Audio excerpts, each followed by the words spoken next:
क्या आपने कभी ऐसा चुनाव देखा है जहां ना शोर, ना रैलियां, ना रोड शो की भी, जहां वोटर तक पहुंचने के लिए नेता सड़क नहीं बल्कि स्मार्टफोन का सहारा ले रहे हैं और जहां पार्टी दफ्तर अब पोस्टर लगाने की जगह डिजिटल कंट्रोल रूम बन चुकी हैं। जी हां, हम बात कर रहे हैं त्रिवंतपुरम और पूरे केरल की, जहां चुनावी तस्वीर देश के बाकी हिस्सों से बिल्कुल अलग है। तो चलिए इस वीडियो में हम आपको बताते हैं विस्तार से, लेकिन उससे पहले स्वागत है आपका RNI न्यूज पर। मैं हूं आपके साथ तमन्ना चौधरी। केरल की राजधानी के सड़कों पर अगर आप उतरे तो आपको चुनाव का कोई पारंपरिक शोर नहीं दिखेगा, ना धूल उड़ाते काफिले, ना भीड़ भाड़ वाले रोड शो। लेकिन ये सन्नाटा उदासीनता नहीं बल्कि एक नई तरह की डिजिटल राजनीति की कहानी है।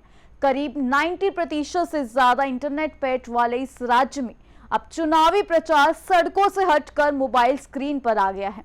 देखिए ये खास रिपोर्ट। केरल में अब चुनावी कैंपेन का चेहरा पूरी तरह से बदल चुका है।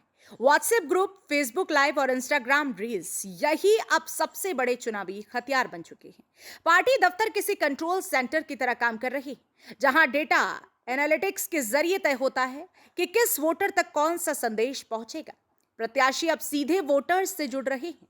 वीडियो कॉल, पर्सनलाइज्ड मैसेज और हर बूथ के लिए डिजिटल वॉरियर तैनात किए गए हैं। यहाँ का मतदाता भी अलग है, नारे नहीं बल्कि उम्मीदवार का रिकॉर्ड और घोषणा पत्र पढ़कर फैसला करता है।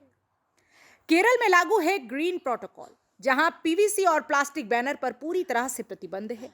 राजनीतिक दल केवल सूती कपड़े के बैनर और पोस्टर का इस्तेमाल कर सकते हैं, जिसके चलते अब पार्टियां डिजिटल प्रचार पर ज्यादा फोकस कर रही हैं। लेकिन केरल की राजनीति की असली ताकत अब भी लोगों के बीच बैठकर बात करने में ही है। इसे कहा जाता है कुटुंब योगम, जहां परिवार के बीच बैठकर राजनीतिक विचारधारा समझाई जाती है।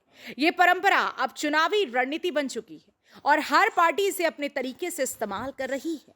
तो केरल हमें एक नया मॉडल दिखा रहा है, जहां चुनावी शोर नहीं बल्कि स्मार्ट राजनीति, डेटा और संवाद जीत तय कर रहे हैं। अब सवाल ये है, क्या देश के बाकी हिस्से भी डिजिटल चुनाव मॉडल को अपनाएंगे या फिर पारंपरिक रैलियों का शोर ही हावी रहेगा। फिलहाल केरल में चुनाव अब सड़क से निकलकर सीधे आपकी स्क्रीन पर आ चुका है। फिलहाल इस खबर में इतना ही। बाकी की तमाम खबर जानने के लिए जुड़े रहिए हमारे साथ RNI न्यूज पे।